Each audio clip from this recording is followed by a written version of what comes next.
Voilà. Alors, rebonsoir. On a été un petit peu interrompu. Alors, je disais que le livre de Shemot, c'est la suite logique du livre de Bereshit, n'est-ce pas? On pourrait se poser une première question de savoir pourquoi est-ce qu'on change de livre, puisque de toutes les façons, nous sommes toujours en Égypte, les enfants d'Israël sont en Égypte aussi, et donc il n'y a aucune raison de changer de livre. On pourrait continuer le même livre.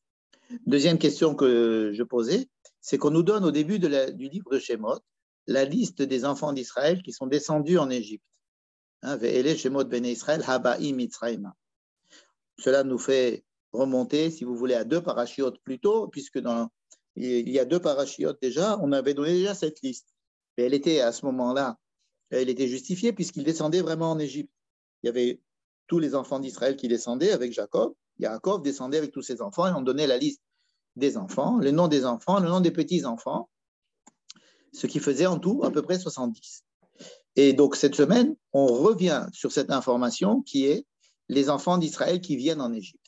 À part que cette fois-ci, on nous donne que la liste des enfants et pas des petits-enfants. Donc on a la liste des 12 enfants. Et donc c'est une deuxième question qu'on pourrait se poser. La première, je vous la rappelle, c'est pourquoi est-ce qu'on change de livre? Et la deuxième, c'est pourquoi est-ce qu'on nous redonne la liste des enfants d'Israël qui viennent en Égypte, surtout que c'est anachronique, puisqu'on est obligé de remonter, si vous voulez, 100 ans à peu près avant, puisque Joseph est déjà mort dans la paracha de la semaine dernière. Et là, on revient à la descente des enfants d'Israël en Égypte. Alors, pour répondre assez rapidement et essayer de donner une explication à ces 2 questions, on va pouvoir dire que la différence que l'on peut trouver entre ces 2 listes, entre la liste des enfants d'Israël qui viennent d'Égypte, qui viennent en Égypte, que nous avons dans le livre de Bereshit, et la même liste que nous avons cette semaine, elle a une petite différence.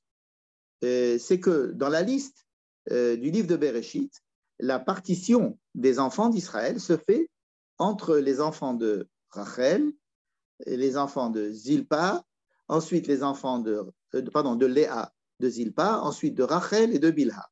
C'est-à-dire de la partition, si vous voulez, familiale. Cela dépend des femmes, de leurs servantes, et l'autre femme et sa servante. Et c'est comme ça qu'on avait partagé, qu'on avait mis en place les enfants d'Israël qui venaient en Égypte. Si vous voulez, c'est une partition, c'est une présentation de la famille d'Israël sous l'angle de la famille, en tant que famille. Cette semaine, ça va être sous l'angle du peuple. Pourquoi? Parce que la partition va être les enfants de Léa, ensuite les enfants de Rachel, ensuite les enfants des servantes, Bilha et Zilpa. Comme si la partition mahamadique, c'est-à-dire de leur statut social, importait plus que l'évolution de la famille elle-même. C'est-à-dire que dans cette manière de compter les enfants d'Israël, on s'intéresse plus au côté social, au côté du peuple. C'est-à-dire on les considère maintenant plus comme un peuple et pas comme une famille. Et ça, c'est très caractéristique de tout ce qu'on va voir. Par exemple, on va voir au début de la paracha qu'on va parler de Pharaon va parler de ces gens-là comme d'un peuple. Inéam Béné Israël. Ensuite, on va parler d'un homme d'un homme de Lévi qui va prendre une femme de chez Lévi et qui va avoir un enfant dont on ne connaît pas le nom. Il a une sœur, on ne donne pas les noms de ces gens-là, alors qu'on sait très bien qu'il s'agit de Amram, qui prend comme femme Yochevet. Il la reprend comme femme parce qu'on sait qu'il a déjà une fille de ce mariage. Et on va apprendre aussi qu'il a un garçon de ce mariage, Aaron. Mais on ne parle pas de Yochevet, de Amram, de Myriam. On ne parle pas de Moshe en tant que fils de ces gens-là, mais en tant que des personnages. Isha, Nahara, Ayeled. On va décrire ces gens-là comme étant des gens anonymes. Comme si on veut se détacher du fait qu'il s'agisse de personnes que l'on connaît ou que l'on va connaître. On les décrit comme s'il s'agissait de gens anonymes, et c'est leur histoire qui nous importe et pas leur généalogie. Et pendant toute la première partie de la paracha, le texte va insister pour dire 2-3 mots à la place d'un nom. Au lieu de dire Vayeler Ish Mi Bet Levi, il aurait pu dire Vayeler Amram. Et puis Amram, on va très bien savoir qui c'est. On le sait déjà qui c'est, puisque c'est l'un des enfants un des petits-enfants de Lévi. Donc le fait d'insister pour rendre les personnages anonymes, pour nous dire ce qui va nous intéresser, c'est uniquement leur histoire. Et à la fin, dans notre paracha même, plus tard, on va nous dire voici la descendance. La descendance, voilà, il y a eu Lévi, il a eu tel enfant, il a eu Amram, il a eu Yochebed, et puis il a eu Moshe, il a eu Aaron, et c'est M qui est d'Abrim El Paro, ça on va voir la paracha d'après. Donc on va les rattacher à leur famille. Mais avant de les rattacher à leur famille, on veut bien montrer qu'il s'agit ici d'un peuple où tout ce qui va se passer dans ce peuple, ça va être des gens, voilà, des individus. Et c'est ce qui va se passer avec ces individus qui nous intéressent. Ensuite, on va nous dire, ben, vous savez, ces gens-là, eh ben, ils font partie d'une famille. Voici les noms des parents, des grands-parents, des sœurs, des tantes, etc. On va les rattacher à leur famille. Mais dans un premier temps, le livre de Shemot, son intérêt, le fait qu'on passe dans un autre livre, c'est parce qu'on passe d'une famille à un peuple. Pourquoi? Parce que maintenant, ça ne va plus être la destinée de la famille, c'est-à-dire la destinée de savoir que va devenir Yosef par rapport à Yehuda, que va devenir Yaakov par rapport à Esav, que va devenir celui-là par rapport à... C'est-à-dire les histoires familiales. Maintenant, on va avoir un peuple et on va s'occuper du peuple en tant que peuple, pas en tant que plein de familles, alors qu'il s'agit des mêmes gens. Mais c'est pour ça qu'on reprend on revient en arrière et on reparle de leur descente en Égypte, cette fois-ci pas en tant que famille de Jacob, mais en tant que peuple d'Israël, n'est-ce pas? Ce qui va justifier un nouveau livre.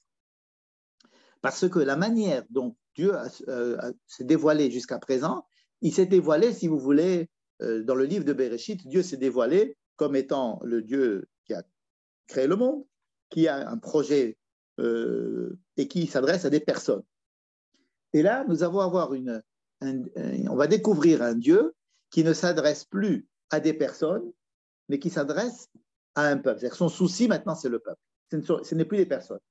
Et même si on va s'occuper de personnes, par exemple Moïse, sa maman, sa sœur, son frère, son père, on ne va pas les nommer parce qu'ils font partie d'un peuple et c'est en tant que peuple qu'on va s'adresser à eux. Donc, il faut bien comprendre cela avant de commencer l'histoire de Moïse, parce qu'on va se dire, attends 2 secondes, on va étudier l'histoire de Moïse. Toute la paracha, ça va être l'histoire de Moïse. Comment est-ce qu'il est né? On l'a gardé, on l'a mis dans une petite corbeille. En fait, tout le monde on devait tuer tous les enfants en premier-né. Et on l'a mis sur une corbeille, on l'a mis sur le Nil, et sa mère pensait qu'il allait mourir, et sa sœur a quand même insisté pour le surveiller. Ensuite, la fille de Pharaon le trouve, et alors on a frôlé la catastrophe, puisque c'est la fille de celui qui a demandé à ce que tous les enfants juifs, les enfants hébreux soient tués, et il y a un petit changement, il y a quelque chose de tout à fait dramatique qui se passe. Vatachmol alav, elle voit le bébé en train de pleurer, et elle a pitié pour lui. Et après qu'elle ait pitié pour lui, elle se rend compte qu'il est hébreu. C'est mince. Heureusement qu'elle a eu pitié de lui avant de se rendre compte qu'il était hébreu. Comme ça, elle ne le tue pas et au contraire, elle va l'adopter. Et donc, tout le monde connaît l'histoire de l'adoption de Moïse par la fille de Pharaon. Et le fait que Moïse va grandir dans un premier temps chez sa mère qui va l'allaiter, n'est-ce pas?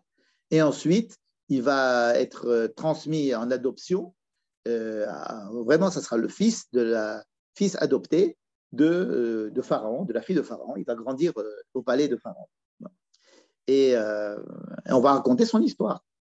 Mais encore une fois, il ne faut pas lire son histoire, l'histoire de Moïse, comme on a lu les histoires jusqu'à présent de Abraham, Isaac, Jacob, Yosef, parce qu'il ne s'agit pas d'un personnage qui a une famille et qui va développer une identité individuelle ou familiale. Ça va être celui qui va sauver le peuple. Donc, il n'y a que l'idée de sauver le peuple qui va intéresser la Torah dans notre livre de Shemot. D'accord? Donc, je reviens sur ce que j'ai dit à propos de la révélation de Dieu. La révélation de Dieu. Comment est-ce que Dieu apparaît dans le livre de Bereshit et comment est-ce que Dieu apparaît dans le livre de Shemot? Dans le livre de Bereshit, Dieu apparaît comme créateur du monde et s'intéressant à des personnages. Ici, Dieu va apparaître comme s'intéressant à un peuple, ce qui va demander une connaissance bien plus approfondie de ce Dieu. Et j'ai beaucoup apprécié dans un cours qu'a donné le Rav Uri Cherki, j'ai beaucoup apprécié il a dessiné, il a dit je vais dessiner le livre de Bereshit, il a dessiné avec une flèche qui part du haut vers le bas. C'est une flèche qui va du haut vers le bas, il dit Dieu se révèle dans le monde en créant le monde. Très bien. Alors maintenant je vais dessiner le livre de Shemot. Il a dessiné la même flèche, mais partant de beaucoup plus haut que la première flèche. Comme si la révélation de Dieu dans le livre de Shemot et les suivants va être beaucoup plus profonde, va être beaucoup plus intense, va demander une plus grande révélation.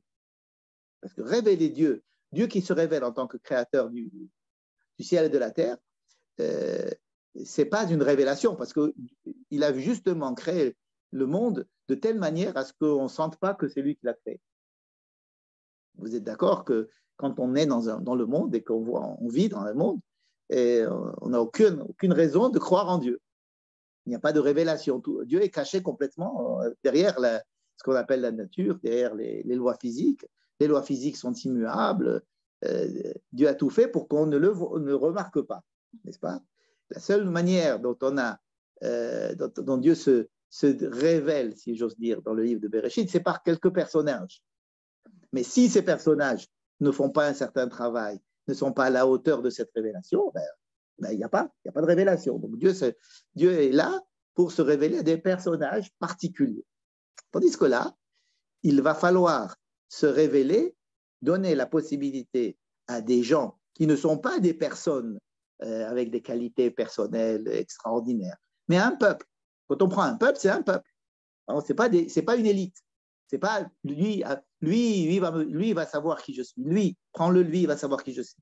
Le problème du livre de Shemot, ça va être de prendre un peuple avec tous les composants du peuple, et uniquement parce que c'est un peuple, et on va leur apprendre ce que c'est que la révélation de Dieu.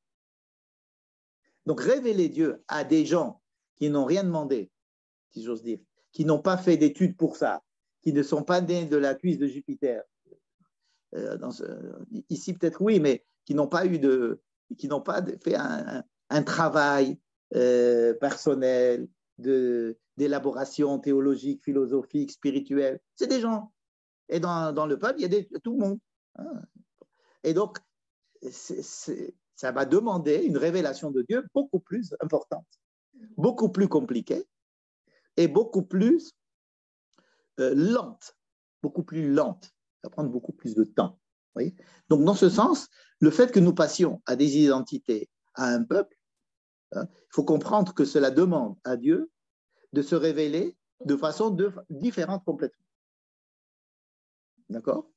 Et c'est cette difficulté d'avoir à s'adresser à un peuple. Imaginez par exemple que quand il y a des élections, en Israël, on fait encore des chouk baït, c'est-à-dire qu'il y a quelqu'un qui veut qu'on l'élise, soit à la Knesset, soit à la mairie, qui vient dans une maison où on rassemble quelques personnes et il essaye de les convaincre. Mais c'est une personne face à une personne ou un groupe de personnes. D'accord? C'est un travail qui demande une certaine habileté, mais au moins on peut poser les questions. Mais faites un message à la radio ou sur un tract ou à la télévision, c'est beaucoup plus compliqué de convaincre que les gens adoptent votre message, n'est-ce pas? Donc, s'adresser à un peuple, c'est ça la difficulté. Or, puisque le peuple d'Israël, ça va être un peuple, c'est-à-dire que qui est juif, c'est celui qui est né dans le peuple juif, et puis c'est tout. Ce n'est pas quelqu'un qui a lu des bouquins et qui s'est dit, tiens, je vais devenir juif. Ça peut être aussi, mais ce n'est pas la plus grande partie du peuple juif. Donc, nous sommes obligés de mettre en place une révélation de Dieu qui va passer par plusieurs canaux, par exemple une expérience collective, des lois collectives, tout un cheminement qui va se faire et qui va demander des canaux totalement différents des canaux qui ont été utilisés dans le livre de Bereshit. Ouais. Donc, le livre de Shemot a une raison d'être en tant que livre, non seulement c'est qu'il s'agit d'un peuple, n'est-ce pas? Mais on peut se dire, bon, c'est les mêmes d'avant. Non, ce n'est pas les mêmes d'avant, dans le sens où on va maintenant s'adresser à eux de façon différente. On va les prendre comme ils sont en tant que peuple, et donc il va falloir leur faire passer, si vous voulez, des expériences et des enseignements qui sont valables pour un peuple et pas pour une personne. N'est-ce pas? Donc Dieu va devoir se dévoiler de façon totalement différente et beaucoup plus profondément. Parce que si Dieu il arrive à convaincre des gens qui ne sont pas du tout aptes à recevoir la révélation de Dieu comme dans le livre de Bereshit, ça va lui demander beaucoup plus de boulot à Dieu, n'est-ce pas? Voilà. Donc, même à Moshe. Voilà, même à Moshe. La question que tu viens de poser, même à Moshe, c'est la question que nous allons étudier ce soir. Même à Moshe. Alors, quel va être le sujet de ce soir? Je vais poser une question du texte. Je vais vous lire le texte, on va se poser la question.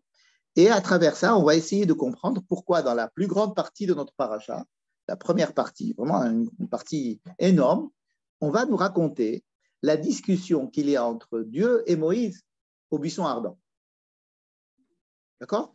Ce n'est pas un verset, ni deux, ni trois, c'est tout un chapitre, mais très très long, n'est-ce pas? Et à la fin de ce long chapitre, Moïse est convaincu qu'il faut aller délivrer le peuple d'Israël, donc il y va. Il prend sa femme et il y va. Vaikar Moshe et Ishto. Alors je me trouve dans le chapitre 4, verset 20, pour ceux qui suivent. Vaikar Moshe et Ishto et Bana, Vayarkivem alachamor. Donc il prend sa femme, la fille de Midian, puisque Moïse est allé se réfugier à Midian, parce qu'après que Pharaon ait voulu le tuer. Pourquoi Pharaon a voulu tuer Moïse? Parce que Moïse a tué un Égyptien, c'est-à-dire qu'il a découvert en lui une identité hébreu et pas seulement l'identité égyptienne qu'il avait reçue comme éducation. Tout celui qui a vu le film Le Prince d'Égypte ou des trucs comme ça comprend ça très bien. C'est très bien retranscrit dans ce genre de film où on voit un Moïse égyptien, complètement égyptien, qui découvre à un moment donné qu'il a aussi une fibre hébreu. Or, les Hébreux ne l'acceptent pas. C'est-à-dire qu'il va sauver un Égyptien, il va sauver un Hébreu qui est frappé par un Égyptien en tuant l'Égyptien, et le lendemain, quand il va essayer de parler à deux Hébreux qui se battent, il va essayer de faire justice entre eux, ils vont le dénoncer tout de suite à Pharaon. En disant, mais qui tu es toi pour commencer à nous faire Qui tu es toi pour venir nous faire du seder, nous faire de la morale va-t'en. Donc il a compris qu'il n'était pas égyptien. Ensuite, il comprend qu'il n'est pas hébreu, enfin que les Hébreux ne l'aiment pas. Donc il se réfugie, le pauvre, à Midian, qui est encore une troisième identité. Et là, il va être à Midian. Et c'est de Midian que va partir, si vous voulez, la révélation de Dieu à Moïse au buisson ardent, à partir de Midian. Comme si Dieu avait attendu qu'il y ait quelqu'un qui soit étranger au peuple d'Israël, tout en appartenant au peuple d'Israël. Pour être son... C'est très intéressant. C'est très intéressant de savoir que Dieu a choisi quelqu'un, Dieu fait de telle sorte que celui qui va être amené à diriger le peuple et de sortir d'Égypte, il faut que ce soit quelqu'un qui ait une identité extérieure au peuple. Et en même temps, qu'il appartienne à ce peuple, parce qu'il faut quand même qu'il ait une empathie, mais qu'il faut qu'il soit extérieur. Pourquoi? Parce que, comme on dit, un prisonnier ne peut pas sortir de prison par lui-même. Il faut une aide extérieure pour sortir de prison. Parce que en étant esclave, et même en faisant partie de la tribu de Lévi, qui n'était pas dans l'esclavage, mais il faisait partie du peuple d'esclaves en Égypte, pour se rendre compte de la situation de l'esclavage, pour se rendre compte qu'il faut sortir de là, il faut d'abord soi-même sortir de là. Et pour sortir de là, il faut avoir eu une éducation d'homme libre, et même d'homme libre, très libre, puisqu'il est le prince d'Égypte.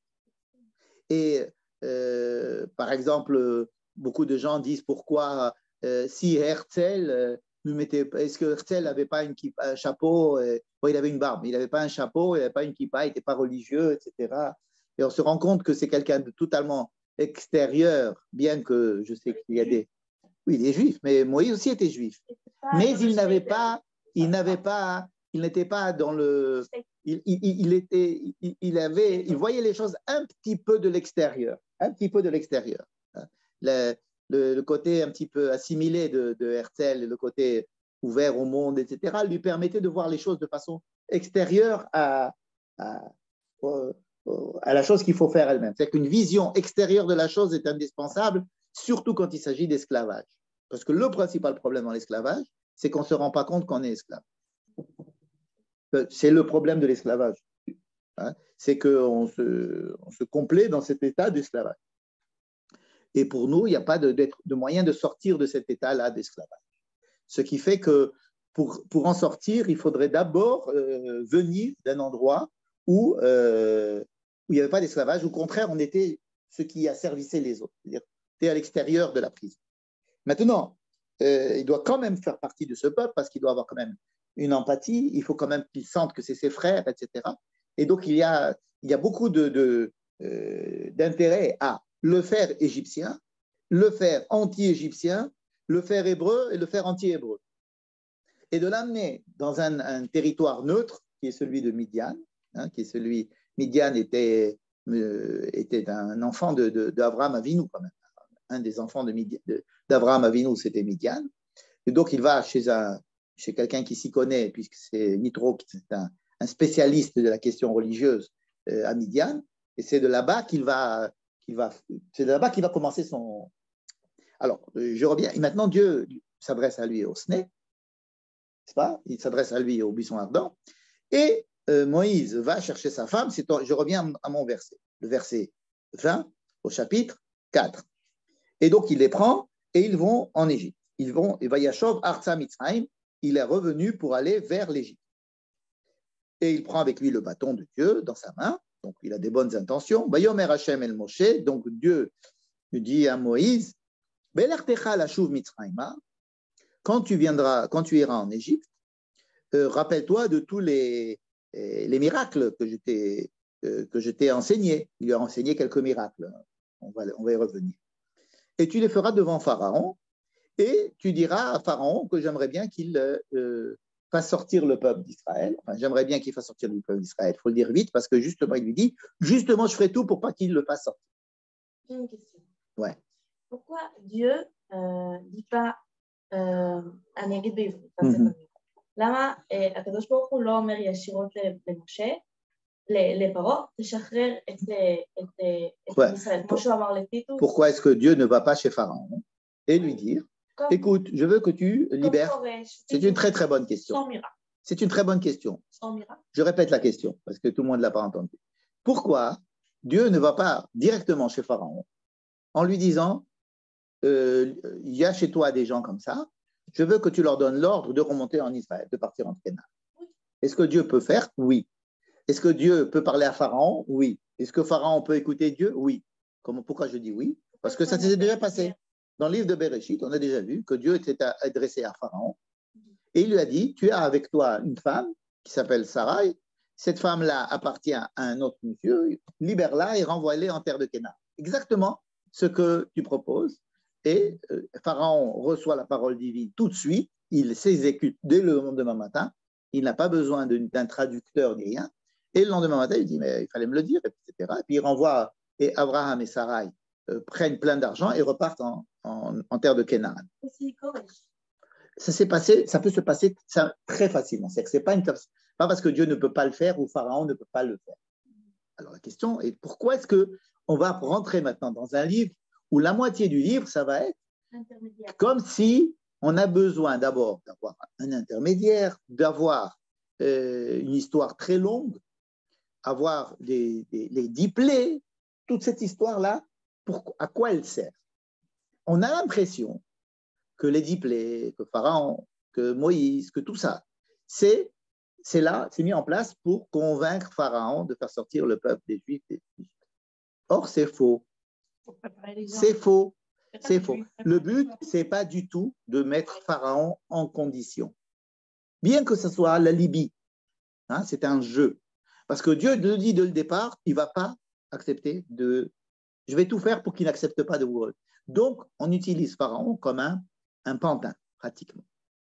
Bon, on va le punir aussi parce qu'il a exagéré, mais ça, c'est une autre histoire. Le problème, ce n'est pas Pharaon. Il faut bien le comprendre. Alors, le problème, c'est qui? C'est tous les autres. C'est-à-dire essentiellement les Juifs, le peuple d'Israël. C'est lui qu'il va falloir convaincre. Et ça, il faut le dire sous la perspective de ce que j'ai dit avant. C'est que pour convaincre un peuple, pour se révéler à un peuple, il faut se lever tôt. C'est-à-dire qu'il faut les faire de veto. Il faut leur faire passer des choses qui sont des expériences et pas des discours. Dieu ne peut pas jeter des tracts dans le ciel égyptien en leur expliquant, voilà la Torah, je suis Dieu, machin. Ça ne va pas marcher. Et jusqu'à présent, on ne va pas convaincre un peuple en lui jetant des tracts. Venez, voilà, il y a l'État d'Israël, il a été fondé, machin, vous pouvez venir, on vous accueillera à Ben Gurion, venez, prenez l'avion et venez. Ça ne va pas marcher. Hein, vous pouvez envoyer tous les tracts du monde. Ils vont dire, oui, on sait, bien sûr, on sait. Hein. Pour les faire venir, il faudra faire d'autres choses que d'envoyer des tracts. Donc, à chaque fois qu'il y a un problème de délivrance, et ça, c'est l'une des premières délivrances, hein, du peuple d'Israël en tous les cas, délivrance plutôt d'autres peuples, il va falloir se mettre en place des choses. D'accord? Donc, j'ai répondu un peu à ta question, n'est-ce pas? Qui était de savoir pourquoi est-ce que ça se passe si lentement, si difficilement, alors qu'avec un petit truc, on pourrait le faire sortir, comme ça s'est déjà passé, avec Pharaon déjà. Bien. Alors, j'étais avec Moïse et Dieu qui lui dit, tu vas aller faire des miracles à Pharaon, mais sache qu'il ne va pas accepter, évidemment. Viens Martaï Paro, je suis au verset 22. Tu vas dire à Paro, Ko Amar Adonai, ainsi a parlé l'Éternel, Béni, Bechori, Israël. 3 mots. Voici le message que tu vas lui faire, tu vas lui transmettre. Mon fils aîné, c'est Israël. Israël, hein, que tu as identifié comme peuple d'Israël. Israël est mon fils aîné. Ça veut dire que j'ai un rapport particulier avec un certain peuple qui se trouve chez toi. Et ce peuple-là, c'est mon fils aîné. C'est quoi fils aîné? Ça veut dire que tous les peuples, ce sont mes enfants. Mais lui, c'est le fils aîné. Qu'est-ce que le fils aîné a de particulier? C'est qu'il est censé transmettre l'essentiel de mon message. D'accord? Et j'ai une tâche particulière avec lui. Comme le cœur. Comme si je suis, oui, comme une attache sentimentale, mais aussi comme si c'était le cœur. Donc, il lui dit, tu vas dire, le peuple d'Israël, c'est mon fils aîné. Bon.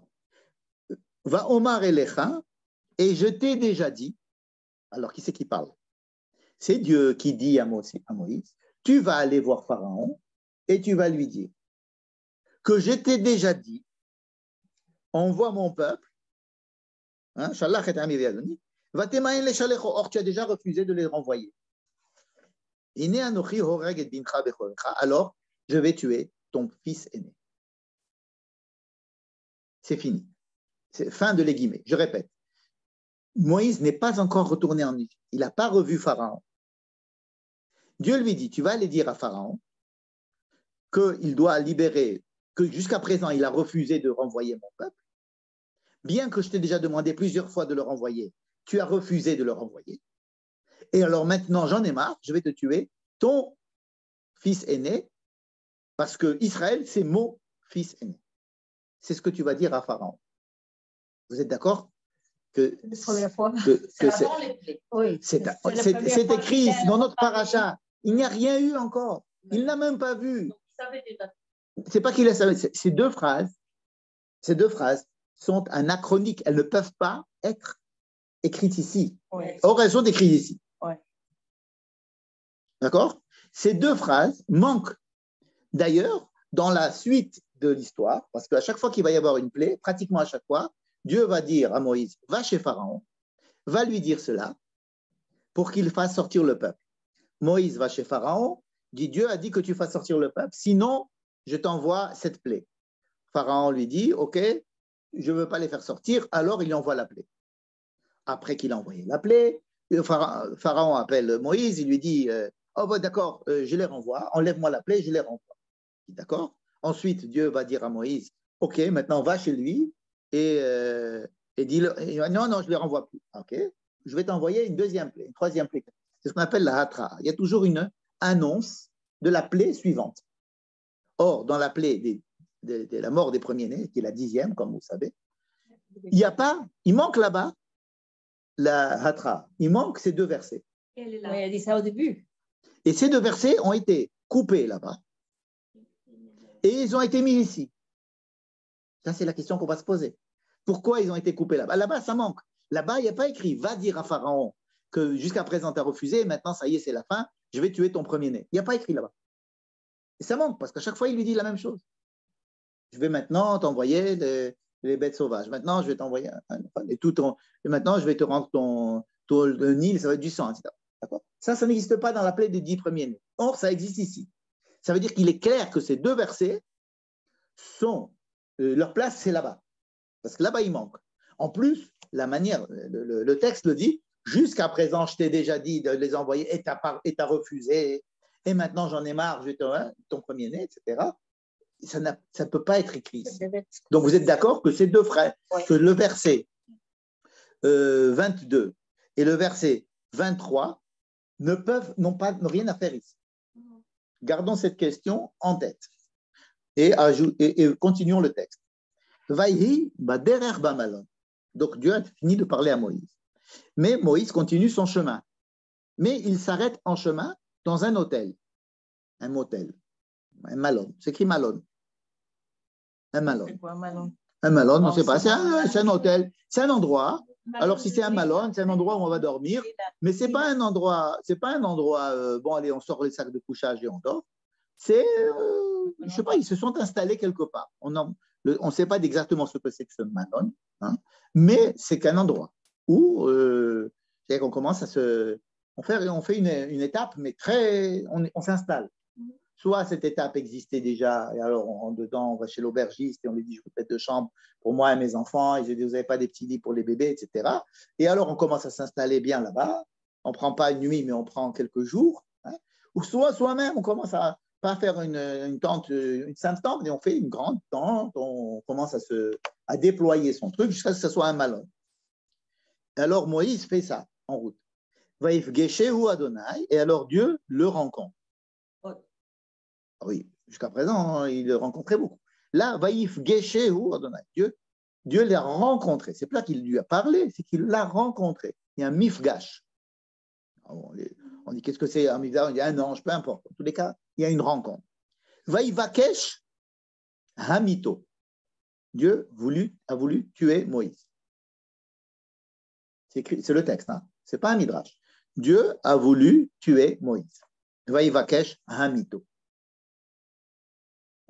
Donc, Moïse arrive dans un hôtel, il s'occupe de l'hôtel, il va voir qu'est-ce qu'il faut pour le petit déjeuner, comme ça, il fait le check-in, etc. Il s'occupe de tout.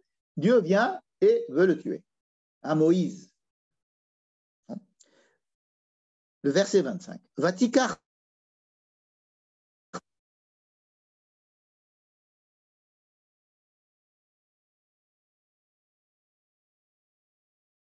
On ne sait pas. Il a 2 fils. Il a un qui s'appelle Gershom et un qui s'appelle Eliezer. Ça, on sait déjà. Il a 2 enfants qui s'appellent Gershom et l'autre Eliezer. On connaîtra le nom de Eliezer et la raison pour laquelle plus tard, mais en tous les cas, on sait qu'il a 2 enfants. Et elle fait la Brit Mila à son fils. Mais lequel fils? Allez savoir, ce n'est pas écrit. Il y a écrit Benar. Soit c'est le premier, Gershom, qui n'avait pas été circoncis. Allez savoir pourquoi. Soit c'est le deuxième, qui n'est pas circoncis, soit parce qu'il vient de naître et qu'on n'a pas eu le temps de lui faire la circoncision. Qu'est-ce que Chazal dit? Qu'est-ce que Chazal dit? Qu'est-ce que les rabbins disent? Ils disent les 2. Il y a des rabbins qui disent qu'il s'agit de Eliezer, parce que Eliezer est né juste au moment où il devait partir, Et comme Dieu lui a dit, va-t'en, alors il a pris, mais dans le chemin, on ne pouvait pas lui faire la Brit Mila, et donc elle décide de lui faire la Brit Mila maintenant. Bon, ce qui est admis par beaucoup de rabbins. Mais d'autres commentateurs, par exemple le Targum Yerushalmi, qui est un des très anciens commentaires de la Torah, parce qu'il traduit la Torah en rajoutant des phrases au milieu. Très intéressant. Je ne sais pas si un jour ça ne va pas être traduit en français, ça c'est vachement intéressant de lire le texte de la Torah avec des informations supplémentaires dans les versets. Hein? Qu'est-ce qu'il dit là-bas? Il dit qu'il s'agit de Gershom, c'est-à-dire du premier enfant. Et il explique même pourquoi est-ce qu'il n'avait pas fait la circoncision à Gershom. Il dit parce que lorsque Moïse est arrivé chez Yitro, et donc il est arrivé chez Yitro, il n'avait rien. Il n'avait pas d'identité égyptienne, il n'avait pas d'identité hébreu, bref. Yitro lui a dit, d'accord, je te donne ma fille, mais les enfants, un pour toi, un pour moi. Un pour moi, un pour toi. Gershon, le premier enfant que tu auras, il sera de religion et d'identité midianite. Pas de circoncision. Bien que les enfants de Moshe fassent la circoncision. Est-ce que Moïse était circoncis? On ne nous dit pas ça dans le texte. Si Moïse a été circoncis, on dit que... Il était né, au début, il était 3 mois chez sa mère. Et alors? Il aurait pu être circoncis. Il n'a pas dit qu'il était né, c'était le Midrash. Ça, c'est le Midrash. Il dit qu'il est né circoncis déjà. Ok. En tous les cas, ici, ce n'est pas de la circoncision de Moïse dont on parle, c'est la circoncision du fils de Moïse dont on parle. Et donc, Gershon, selon ce Midrash qui est rapporté dans le Yonatan ben Uziel du Targum Yerushalmi, il dit il s'agit de Gershom, parce que Gershom avait été offert par Moïse à Yitro en lui disant d'accord, on va faire un esquème. Le premier enfant, il sera Midian. Le deuxième, ça sera le mien. Donc, je lui ferai la Brit Mila. Donc, s'il y avait quelqu'un qui n'avait pas fait la Brit Mila, c'était Gershom et pas Eliezer. Vous voyez, donc il y a les deux avis qui sont exprimés par les rabbins, mais les deux ont un grand intérêt, on va le voir. On va essayer de comprendre ces deux avis. En tous les cas,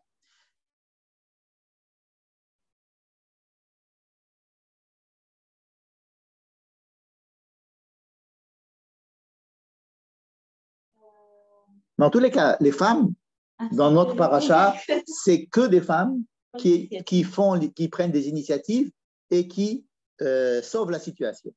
Ça, on peut le dire et le redire. D'abord, il y a les miyalédot, c'est-à-dire les sages-femmes, qui, grâce à elles, beaucoup de Juifs ont été sauvés, n'est-ce pas, de la mort dictée par Pharaon. Madame, la mère de Moïse, qui essaye quand même de le sauver en le mettant dans une petite boîte. Myriam, qui continue à essayer de tout faire pour essayer de le sauver, et elle va même parler à la fille de Pharaon pour le sauver. La fille de Pharaon elle-même, qui va avoir pitié de Moïse. Enfin bref, ce sont que des femmes qui sauvent la situation. Hein? Comme si la situation la Géoula ne peut venir que par des femmes. Par exemple, chez Megillat Esther, c'est toujours l'intuition et le désir de faire ce qu'il faut, et ne pas rentrer dans des considérations. Peut-être. C'est toi qui le dis. En tous les cas, ici, c'est Sipora qui sauve la situation. Elle a sauvé la vie de Moïse. Puisqu'elle fait un acte, on ne sait pas pourquoi, elle a eu cette idée d'aller faire la Brit Mila à son fils, lequel on ne sait pas. Vatagar les raglav, elle a touché les pieds. Qu'est-ce que ça veut dire qu'elle a touché les pieds? Alors, on sait où c'est que ça peut se trouver la circoncision, et que les pieds, c'est des deux côtés. Alors, Vatagar les raglav, elle a touché les pieds. Et elle a dit, Khatan Dami Matali, tu es mon prince du sang, mon prince de sang. Phrase incompréhensible. Vayiref Mimenu, celui qui voulait tuer Moïse, le lâche. Pitom, Dieu ou l'ange qui voulait tuer Moïse, lâche Moïse. Donc le danger de la mort de Moïse est levé, et elle lui donne encore un autre nom, il dit Khatan Damim Lamoulot. Une deuxième phrase encore plus incompréhensible, tu es le prince du sang des circoncisions. Bref, un épisode bizarre du début à la fin. Mais surtout, pourquoi est-ce que Dieu veut tuer Moïse? N'est-ce pas? Si c'est Moïse qu'on veut tuer, parce qu'il n'est même pas écrit qu'il veut tuer Moïse. Hein? Il y a écrit Vaï Bamalon, Vaï Geshu Adonai, Vaï Bakesh Hamito. Dieu a cherché à le tuer. Qui? Moi, j'ai traduit tout de suite Moïse, mais ce n'est pas du tout écrit Moïse. Dieu a voulu tuer quelqu'un. C'est écrit que Dieu a voulu, c'est écrit. Vaï Vakesh, qu'est-ce que ça veut dire quoi, Vaï Vakesh? Quelqu'un. Vaï Geshu Adonai. Donc Dieu le rencontre. Et il cherche à le tuer. Qui le tuer? Qui va savoir? C'est avec un serpent, non? Dans le Midrash. Allez, il y avait des Midrashim, on voit tu, on voit là. Mais le texte ne dit pas si c'est un. D'accord? Il y a une menace de mort, on ne sait pas qui, peut-être. Excusez-moi, c'est le thé qui est en train d'être versé, voilà. Et je vais vous rapporter ici une proposition d'explication d'un rabbin israélien vivant qui s'appelle le Rav Ze'ev Wittman. Hein, c'est facile de se rappeler Wittman. Ze'ev, comme le loup. Ze'ev Wittman, hein, comme vitamine. Pourquoi se rappeler de vitamine? Parce qu'il est responsable aussi de la cache-route de la firme Tenouva. Donc il est spécialiste de cache-route en plus, parce qu'il faut bien manger. Hein. On ne peut pas vivre en tant que rabbin en Israël. Il faut bien les parnesses. Alors son explication est à mon avis géniale. Voici ce qu'il dit. Il s'appuie sur un commentaire du Rashbam. Rashbam, c'est le petit-fils de Rashi. Rashbam explique que Dieu est en colère contre Moïse déjà depuis très longtemps. Et que ça fait 10 fois que Moïse refuse de faire ce qu'on lui demande de faire, et ça fait 10 fois que Dieu insiste pour qu'il le fasse. Alors, ça nous depuis l'arbuste. Voilà, depuis l'arbuste, comme tu dis, depuis le buisson ardent. C'est mignon l'arbuste. Alors, on va retourner à l'arbuste. C'est quoi? Ouais, c'est un petit arbuste, tu as raison. C'est ce qu'on appelle le buisson ardent. Bref, Dieu, je reviens maintenant au chapitre 3, verset 11. Dieu s'est adressé à Moïse, il lui dit, écoute, j'ai entendu les cris, je sais que mon peuple est en Égypte et qu'il souffre et j'ai décidé de venir le sauver pour le prendre et l'amener en Israël. Dieu dit à Moïse, c'est toi que j'ai choisi pour être le vecteur de cette mission. Moïse répond pour la première fois à Dieu. Vayomer Moshe, je suis au verset 11 du chapitre 3. Mi anochi, mais qui suis-je moi? Qui est l'Echel Paro? Pourquoi moi? Hein? C'est comme en classe, vous avez dit, allez toi. Ouais, pourquoi moi, monsieur? J'ai rien fait, monsieur. Pourquoi moi? Alors on a l'habitude de dire, ah, mais c'est formidable, un dirigeant qui a l'humilité de se considérer pas à la hauteur de la mission, c'est vraiment la preuve que c'est vraiment le dirigeant, etc. Vous connaissez ce genre de description apologétique du refus de Moïse. Mais dans le texte, c'est un refus. Moi, je ne veux pas. Vous avez Dieu qui parle à Moïse. Moïse qui est sûr que c'est Dieu qui lui parle.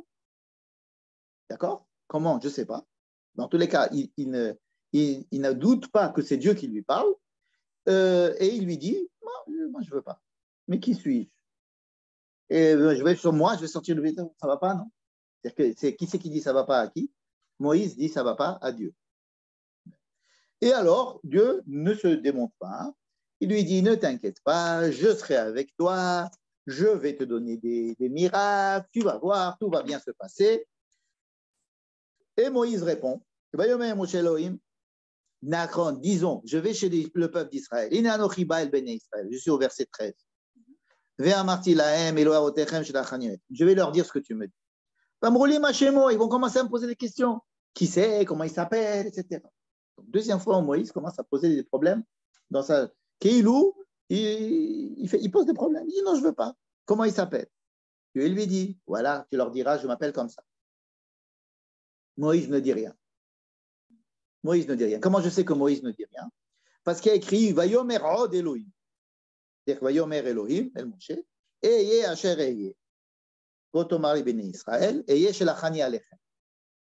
Et puis il y a un blanc. Vayomer od Elohim. Vous voyez, si Dieu parle, et alors on pense que Moïse va parler. Non, mais il y a réécrit encore, et Dieu encore a parlé. Ah, si que Dieu a reparlé, ça veut dire qu'il y a eu un blanc. Ce blanc-là, c'est comme s'il y avait un refus. Il dit, ah, merci, je voulais te demander de savoir comment tu t'appelais, tu m'as donné ton nom, merci, maintenant tout va bien. Non, Moïse ne veut toujours pas y aller. Alors c'est vrai qu'il ne dit pas non, mais il ne dit pas oui, et il reste. Et Dieu est obligé de revenir à la chasse. Vayomer od, encore une fois, Elohim et Moshe. Tu vois, tu vas aller leur dire, donc il leur redonne encore d'autres informations. Bon, et après il lui dit encore une fois, tu vas y aller. Et il lui raconte toute l'histoire de la sortie d'Égypte, il lui préfigure la sortie d'Égypte. Bon, ça y est. Maintenant, Moïse reprend la parole. Vayan Moshe Vayomer. Il vient de lui donner tout le programme. Il lui a dit tout ce qui allait se passer. Vayan Moshe Vayomer. Je suis maintenant au chapitre 4, verset 1. La séparation en chapitres a été faite par les chrétiens.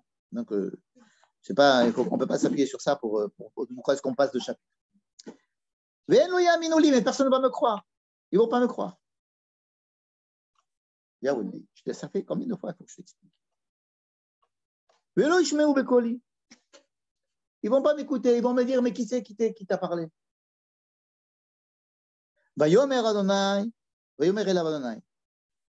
Mazé beyadecha. Tu as un bâton, jette le bâton, tu vas voir, il va faire un serpent. Il a montré un.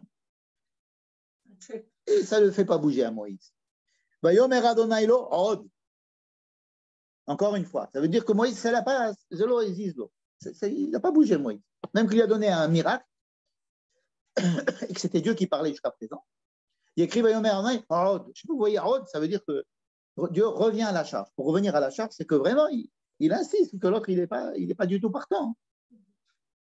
Maintenant, mets ta main dans ton machin. Il va mettre sa main, elle était avec la lettre, mets ta main, elle est sans lettre. Vayomer Moshe l'Adonai. Bi Adoni. Loïch de Barimanofi. Moi, je ne suis pas le type qu'il te faut. Je ne sais pas parler. Je ne suis pas un type qui peut parler. C'est Gam Itemol, Gam Ishilchon, Gam.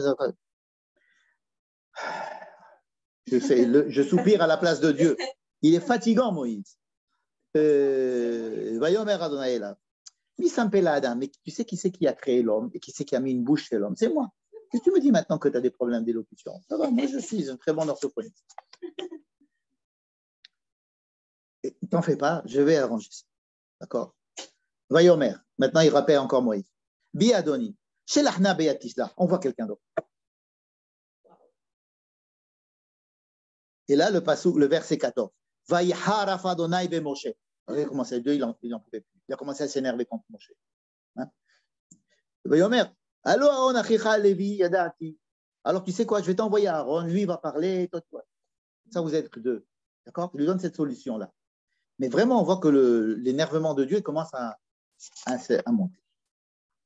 Quand il a fini toute cette discussion, il a fini le sné, on est parti du buisson ardent, comment tu as dit, le arbuste. Et voyez l'air Moshe, qu'est-ce que vous avez l'impression? Ça y est, maintenant, il était convaincu. Il va aller en Égypte. Non, Vayashov el Yeter Chotnon. Il va chez Yitro. Vayomerlo. Et lui dit, qu'est-ce que tu penses? Dieu, il m'a dit qu'il faut que j'aille en Égypte. Qu'est-ce que tu penses? Comment ça, qu'est-ce que tu penses? Dieu, il te dit que tu vas commencer à demander de la vie à Yitro? D'accord.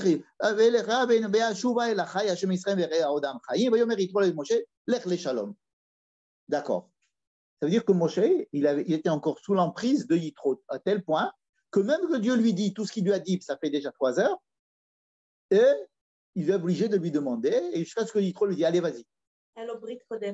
Alors, on va toujours essayer de dire qu'il avait fait un petit accord et qu'il était obligé, que c'était par convenance, etc. Mais ça ne se fait toujours pas. La preuve, c'est que Vayomer Adonai el Moshe bemidian. Cette fois-ci, Dieu lui reparle encore une fois. L'air. 9 fois. Chouv Mitraim. Après que Yitro lui a dit vas-y, il n'y va pas. Il n'y va pas. il a besoin d'entendre encore une fois Dieu qui vient lui parler, cette fois-ci pas dans le buisson ardent, mais je ne sais pas où, dans la tente de Midian, je ne sais pas dans quelle attente. Et il va lui parler et il lui dit, l'air, chouv mitraïma.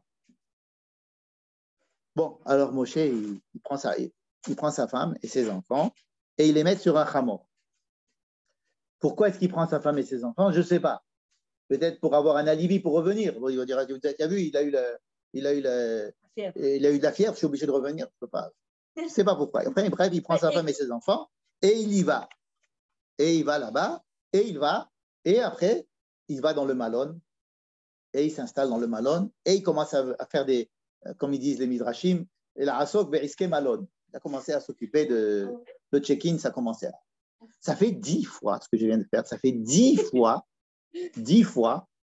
que Dieu essaye de convaincre Moïse. Ça fait 9 fois que Moïse a refusé. Ça, c'est le même Moïse qu'on ne sait pas qu'est-ce qui s'est arrivé après qu'il a fini. Il était arrivé à l'âge de 3 ans, qui était élevé comme le fils de Pharaon, qui devait être le Pharaon lui-même.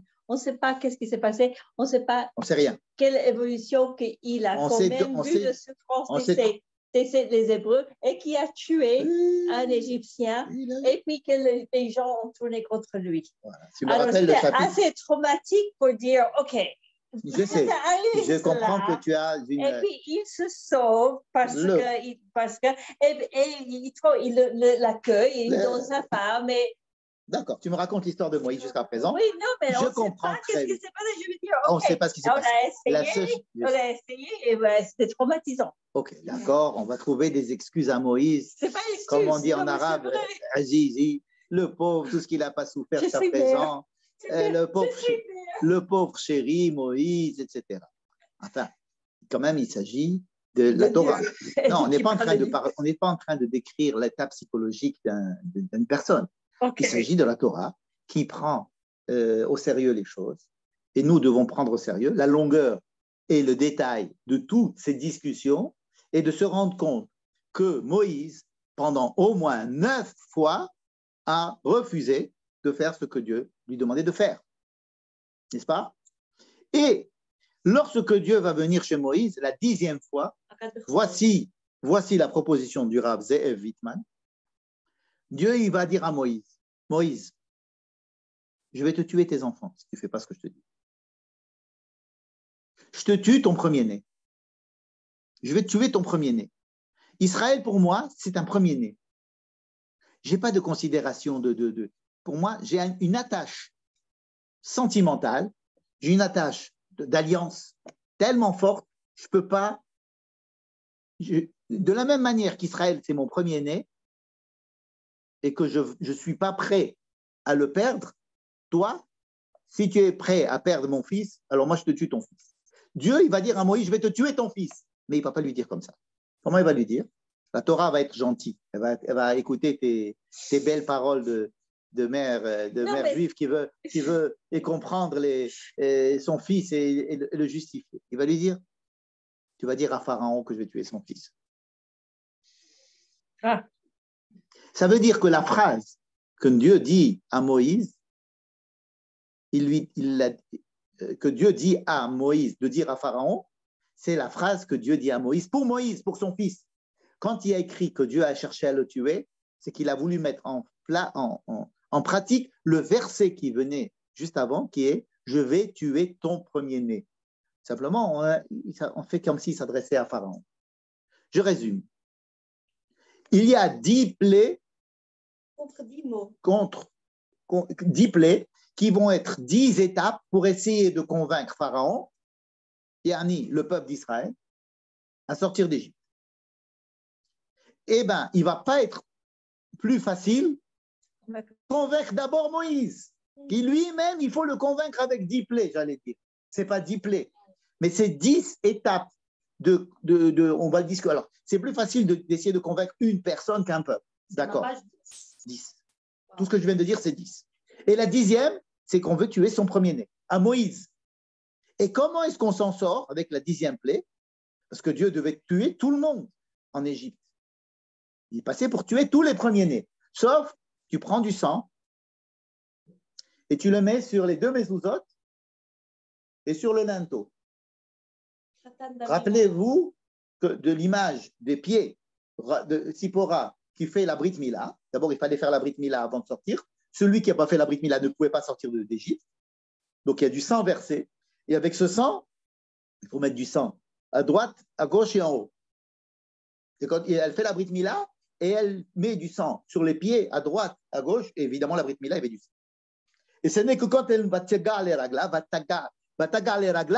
c'est exactement le même mot qui va être utilisé lorsque le peuple d'Israël va recevoir l'obligation, le même vous avez arrivé, vous devez frapper, vous devez toucher les deux côtés du linteau de la porte et ce qui est en haut. Hein? Les mêmes mots, le même sang à la 10e plaie pour se sauver de la 10e plaie, qui est la mort des premiers-nés, pour sauver les premiers-nés. Qu'est-ce qu'on apprend de cela?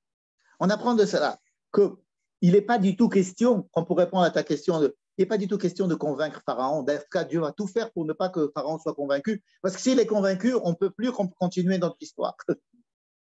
Alors, on est obligé de garder ce Pharaon. S'il te plaît, ne nous renvoie pas. Attends. Attends quoi? Attends que les plaies puissent arriver aux Égyptiens en négatif aux Hébreux, pour que les Hébreux sentent qu'est-ce que c'est qu'un Égyptien, qu'est-ce que c'est qu'un Hébreu, et voir la différence entre les deux, de voir, comme on a dit tout à l'heure, l'apparition, la révélation de Dieu dans le monde, mais cette fois-ci, dans le lot que je bois, dans les marmites, dans mon lit, dans ma maison, sur ma peau, sur ma chair, je vais voir la manifestation de Dieu. Et je vais voir comment est-ce qu'il peut faire une différence entre des hommes, les uns et les autres. Qu'est-ce que c'est qu'être esclave? Qu'est-ce que c'est que toute cette expérience des 10 plaies? On continue à parler jusqu'à aujourd'hui, les 10 plaies. Les Égyptiens, ça fait longtemps qu'ils les ont oubliés, Imbirlal. C'est marqué nulle part parce que c'est un enseignement pour les Hébreux. Parce qu'on aurait très bien pu dire, OK, on a fait sortir les Juifs d'Égypte et après on a frappé les autres avec 10 plaies. Non, on a frappé les autres avec 10 plaies et ce n'est qu'après, seulement s'ils ont fait ce qu'il fallait à la 10e plaie avec l'histoire du sang, de la Brit Mila et de l'into et de faire des deux côtés à droite et à gauche et en haut, qu'on va les sauver. N'est-ce pas? Donc, qui il faut convaincre? Mais tout le monde. Et d'abord Moïse. D'abord Moïse. Donc, non seulement ce Moïse, Dieu le fabrique, si j'ose dire, enfin la Torah le fabrique, comme étant dénué d'identité hébreu. Et ensuite, on va le dénuer de son identité égyptienne. Ensuite, on va le dénuer de son identité midianite. Tout ça pour qu'il se réintègre dans l'identité hébraïque, d'où il est né, effectivement. Et on va le rattacher à l'identité. Parce qu'en fin de compte, lui, il est fils d'Abraham et de Yochebed, qui sont des enfants de Lévi, qui sont les enfants de Yaakov. On va parler d'Abraham, Israël et Yaakov. On va le rattacher. Mais pour pouvoir se rattacher à ça, il va falloir se rattacher d'abord en sortant de là. Il n'a pas fait ça quand il a essayé de tuer l'Égyptien. Alors, quand il a tué, quand il est parti tuer l'Égyptien par rapport qui frappait l'Hébreu, à ce moment-là, il s'est senti hébreu et pas égyptien. Oui. Ou alors il s'est senti hébreu parce que le peuple hébreu est un peuple qui est maltraité par les autres. Il y a beaucoup de juifs qui disent je veux sauver les juifs, je veux aider mon peuple juif parce que les gens ils veulent le tuer. Donc à la guerre des 6 jours, tout le monde en a donné de l'argent, ils sont venus pour aider le peuple juif. On s'est dit les Arabes ils sont en train de tuer les juifs, on va venir les aider. Mais c'est tout, après on repart. Ce qui nous intéresse, c'est que mes frères ne soient pas opprimés. Il faut s'identifier comme frère. Il était pharaon. Alors, dans l'identification, il y a plusieurs stades.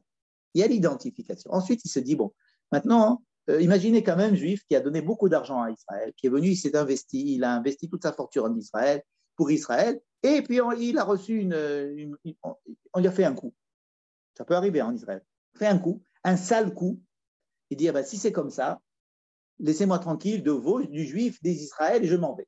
C'est ce qui s'est passé avec Moïse le deuxième jour. Ils lui ont fait un sale coup, les Hébreux. Ils lui ont dit quoi? Qui es-tu? Tu veux nous faire le truc entre nous, mais ça ne va pas. Et tout de suite, ils vont le dire à Pharaon, on va le tuer. Quoi? Ça ne va pas, mais moi je suis venu vous aider. Hier, j'étais venu, je vous aider, vous sauver des Égyptiens. Et c'est comme ça? Eh bien alors je m'en vais. Et je m'en vais. Et quand il va aller à Midian, il va appeler son fils, Ger Haïti Beres Nochria. Je suis étranger. Ce n'est que dans un deuxième temps. Alors, il y a plusieurs étapes de il va re-rentrer dans l'identité hébraïque après qu'on en a sorti, il s'en est rendu compte, ensuite il en est ressorti, ensuite il va se dire non, il va se dire oui. Il y a chez Moïse une évolution extrêmement longue. Mais la Torah nous parle de son évolution vis-à-vis de Dieu seulement. Imaginez, j'ai rêvé hier de Dieu, je ne sais pas si c'est Dieu, je crois que je dois aller voir un psychologue parce que je ne sais pas, on ne voit pas Dieu tous les... Non, on me dit, qui a vu Dieu, il n'a aucun problème, c'est Dieu, il parle à Dieu, Dieu lui parle, il n'y a pas de problème. Alors, Dieu, il te parle, ça va? Non, 10 fois, il va lui dire non. 10 fois. Et pourquoi? C'est parce que la Torah, elle a fait ça pour nous dire, même la personne qui va venir vous sauver, elle-même, il va falloir la convaincre. Et la convaincre, et ce chiffre 10, c'est la révélation de Dieu. Là. Dieu a créé le monde en 10 paroles, n'est-ce pas? Sarah Maharod Nivra Rolam. Chaque fois, il y a 10 makot. Makot, c'est quoi? C'est des makot, ça veut dire des coups. Comme je disais tout à l'heure, une expérience vitale, quelque chose que l'on vit. Et la plupart des choses que l'on décide de faire, c'est parce qu'on a ressenti quelque chose qui découle de quelque chose qu'on a vécu, beaucoup plus que parce qu'on a lu un bouquin qui nous a convaincus. C'est parce qu'on a vécu quelque chose. On a vécu une expérience qui va nous faire agir, n'est-ce pas? C'est comme ça qu'on fait agir un peuple. Et pas un intellectuel, vous allez dire, bon, il faut lui donner un livre à lire, peut-être que ça va le convaincre. Mais un peuple, non. Donc, on prend quelqu'un qui, a priori, est un Égyptien, mais on va lui faire découvrir que c'est en fait un Hébreu, mais un Hébreu qui doit supporter quand même le fait que ces Hébreux ne le reçoivent pas comme un frère à eux. Et ensuite, il va se sauver. On va dire, vas-y, repars, ils ne vont plus vouloir te tuer. Ça y est, j'ai arrangé les choses. Ça y est, vas-y. Et non, mais jamais ils vont te croire. Et toute cette évolution que Moïse va subir, il va ensuite la faire subir au peuple d'Israël. Et c'est comme ça qu'on va fabriquer la Géoula. La Géoula, ça ne va pas encore être une fois quelque chose de facile, que même Moïse lui-même, il a subi, si j'ose dire, les 10 plaies, et qu'il était en danger de mort. Et ce n'est qu'en danger de mort ultime où on a dit, je vais te tuer toi ou alors ton fils aîné peut-être, et grâce à l'action de sa femme, et grâce à l'action de la Brit Mila et du sang, etc., ça veut dire qu'en payant le prix du sang, on ne sait pas, ça y est, j'ai compris. Non, la Brit Mila, ça fait mal. Fla, et du sang, ça crée, on a peur, cette histoire. C'est, pour rentrer dans le peuple juif, c'est comment on dirait aujourd'hui, c'est impensable. Vous allez prendre un gosse, vous n'allez même pas demander, vous allez commencer à lui couper un truc, qu'est-ce que vous êtes c'est barbare, n'est-ce pas? Alors oui, même à Moïse, même où tout le peuple juif, c'est comme ça que va naître le peuple juif. La délivrance du peuple juif va naître dans le sang. Bedama Ichaï, n'est-ce pas? Et donc, en fait, ce qu'on vient de lire, ce sont les 10 plaies faites à Moïse, avant de commencer les 10 plaies qui vont être faites au peuple d'Israël. Voilà. Et ce qui explique donc le fait qu'on ait pris ces 2 phrases de la Bakat Bechorot, qui est de Pharaon, et on les a mis ici pour nous dire que voilà, on n'a pas parlé à Moïse. On a dit, je te parle de Pharaon. Mais en fait, en parlant quand Dieu dit, mon fils, c'est mon fils d'Israël, et sinon je te tue ton fils, en fait, il ne s'adresse pas tellement à Moïse, à Pharaon, qu'au peuple d'Israël lui-même. Et à Moïse d'abord en premier, parce que c'est lui qui va transmettre cette parole. Voilà. C'est bon, on a fini. Mamash, j'ai jamais pensé à ça. Ouais. Parfait. Monsieur Bénichou, vous avez une question, je vous écoute. Non, si vous voulez, je peux poser juste une question. Quand il prend sa femme et qu'il la met sur l'âne. Sur l'âne. Le bâton. Et il prend le bâton. Oui. Ouais. Il est bien, je crois que Et pourquoi vous posez la question, pourquoi il prend le bâton? Oui, et d'où il vient ce bâton? Ah, c'est le bâton. Je sais que c'est le fameux bâton. Le bâton que Dieu lui avait donné comment ça s'appelle, au buisson ardent. Il a dit, prends ton bâton, jette-le, tu vas devenir le serpent et tout ça. Alors il le prend. Bon, d'accord, très bien. Ça veut dire c'est pas que Moïse, il n'a pas envie. Il a les deux. Il prend en même temps le bâton, mais en même temps, il prend l'âne et sa femme. Et vous savez, il y a dans Shir Hashirim, comme ça, une phrase, au chapitre 5, qui dit que la fille, la bien-aimée, elle cherche partout son bien-aimé. Vous n'avez pas vu où est-ce qu'il est passé, mon amoureux, où est-ce qu'il est? Puis après, à un moment, elle se met au lit. Elle se met au pyjama. Et après, il vient lui et il frappe. Oui. Et alors, elle dit, Ani Eshena Veli Bi'er. Bière. Évidemment que j'aime mon bien-aimé, mais je me suis déjà lavé les pieds, je vais maintenant me lever pour aller lui ouvrir la porte, je vais me salir les pieds et je vais changer ma robe, il va falloir que je m'habille, etc. Et donc, elle est dans un état de oui, non, comme ça, comme si elle rêve et qu'elle est éveillée, etc. Et le temps qu'elle aille ouvrir, il est déjà reparti. Alors, c'est dans cet état-là de nerf vélo, tir vélo, quelque chose où on dort et on ne dort pas, on veut pas, on prend le bâton, on prend sa femme, on prend les enfants, on prend l'âne, on y va, on prend celui qui n'est pas circoncis parce que celui de Midian, mais il faudrait le laisser peut-être. Et je suis midianite, mais est-ce que vraiment je devrais y aller? Voilà, c'est des questions que Moïse se pose lui-même. Hein, et Dieu il lui dit, j'en ai marre, allez, maintenant c'est une question de vie ou de mort. Je te tue ou je te tue ton fils. Hein, et c'est là que pour sortir de là, il va falloir faire un acte très, très violent et de faire du sang. Et puis après, il y va. Hein. Après, il ne se repose plus la question, Moïse. Hein. Ça y est, après, ça y est.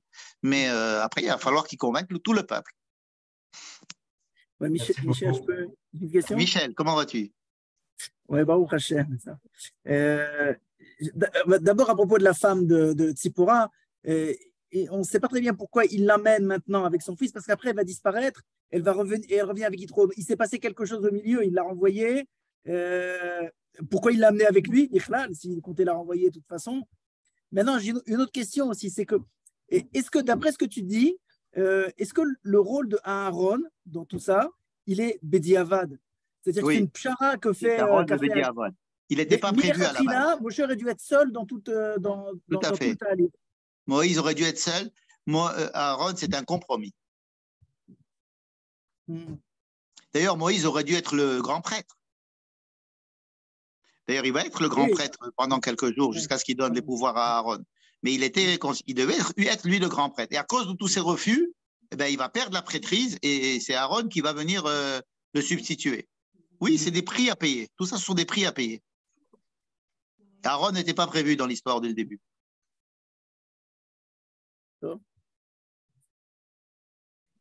Merci beaucoup. Avec plaisir. Passez une bonne soirée.